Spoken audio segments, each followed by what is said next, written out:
UNO ने एक घोषणा पत्र तैयार किया और 1993 की एक बैठक में विश्व आदिवासी दिवस के लिए हमको ये दिन दिया और 1994 से हम विश्व में तमाम देशों में विश्व आदिवासी दिवस के रूप में मनाते आ रहे हैं। इसके पहले मैं अगर आपने समुदाय को रोशन करना है, अगर आपने समुदाय को रोशन करना है तो दीपक की तरह जलते रहना, दीपक की तरह जलते रहना।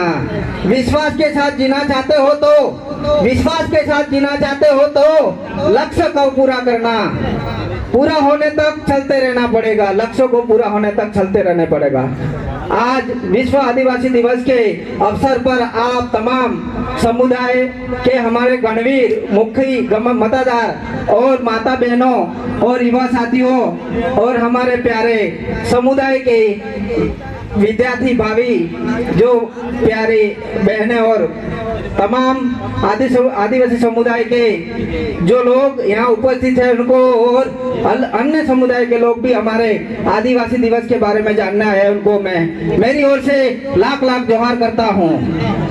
आज आदिवासी समुदाय की बात करें तो आपने देखा होगा हमारे समुदाय के लिए बहुत अलग अलग संस्कृति है। इसको एक करने के लिए यूएनओ ने जो हमको एक दिवस दिया था, हमारे 700 से ज्यादा समुदाय है जो पूरे भारत में निवास करते हैं, अलग अलग, जैसे गोंड है, भील है, ऐसे समुदाय है जो पूरे भारत में निवास करते हैं। ये हमारे समुदाय की बात करें तो सिर्फ ये भारत देश में नहीं बल्कि पूरे वर्ल्ड में आज 90 से ज्यादा देशों में मनाया जा रहा है। इसके पीछे कारण ये था कि हमारी संस्कृति, हमारे रीति रिवाज, हमारी न्याय पद्धति, हमारे कस्टमरी लॉ, उसको कैसे जीवित रखा जाए और आदिवासी एक मंच पे आए, इसके लिए यूएनओ ने एक हमें दिन दिया है। इस दिन को कैसे हम भूले जो हमारे समुदाय के महान बिरसा मुंडा और प्राणा पुंजा जैसे लोगों ने हमको ऐसा एक साहसी इतिहास दिया है। पर इतिहास के पन्नों में आज भी हम लोग कहीं नहीं है। इतिहास के पन्नों में इसको आगे ले जाने की जिम्मेदारी किसकी है, ये सोचने की जरूरत है हमको। साथ ही आप लोगों से हम अवगत कराना चाहते हैं कि आपने देखा होगा कि हमारे देश के लिए आदिवासियों को चलने के लिए रूढ़ी परंपरा की बात अपनी कमेटी साहब करके गए थे। तो हमारी जो रूढ़ी परंपरा थी, गांव का मुखिया जो कमेटी था उनकी परंपरा से पूजा पद्धति कराता था, उनकी शादी परंपरा से कराता था, पर उसके पीछे किसी की नजर लग गई है।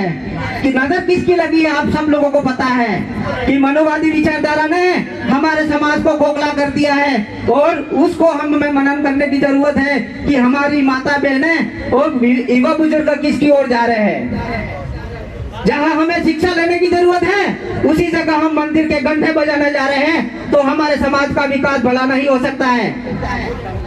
इसके लिए आपको एक संकल्प लेना होगा कि अपने घर से शुरुआत करिए, हमारे हक अधिकारों को पढ़िए और जिन बच्चों ने अलग अलग सब्जेक्ट ले रखे हैं इसमें जाके हमारे देश में प्रशासनिक सेवा में भी जा रहे हैं। तो हमारे मुद्दे बहुत सारे हैं। आपने देखा होगा कि माता बहन जो बेटी है उसमें से 90% कुपोषण हमारा समुदाय है, कुपोषण की बात आती है।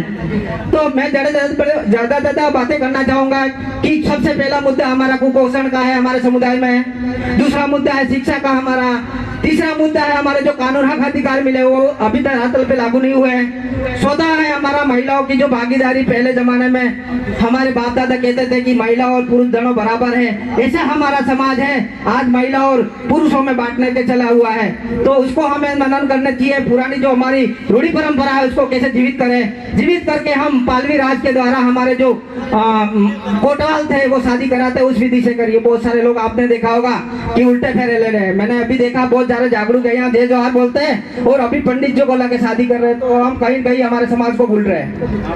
दूसरा कि आपको देखना होगा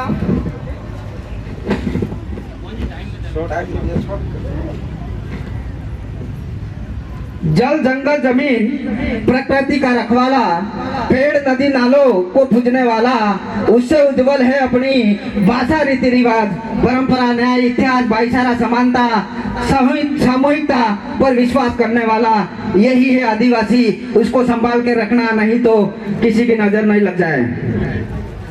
साथियों, बहुत सारी जो बातें बोली है, हमारे पेशा एक्ट की ग्राम सभा है, इसको भी कागज के पन्नों पे बने हुई है, हमारे सरपंचों ने बना रखी है और कई कई आपकी कमेटी बन रखी है। पर आप लोगों से पूछना है कि पेशा कानून की ग्राम सभा के अनुमति के बिना गांव में कोई भी प्रवेश नहीं करे। पेशा को महत्व देना है, रूढ़िगत गांव का सभा को देना है। उसके बाद टीएसपी एरिया में अभी हमारे लोकल बहुत सारे मुद्दे हैं कि जो डैम बने रखे हैं उसका पानी कहीं और जा रहा है, तो लोकल चीजों पे भी हमको ध्यान देना पड़ेगा।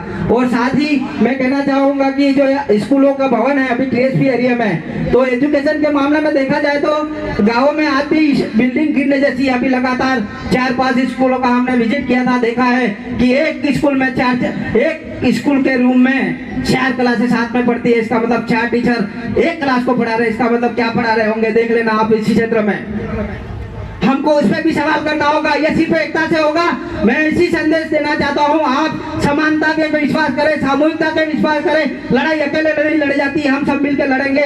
इसी आशा के साथ मैं आप सबको जय भील प्रदेश, जय जोहार, जय आदिवासी, जय बिरसा मुंडा।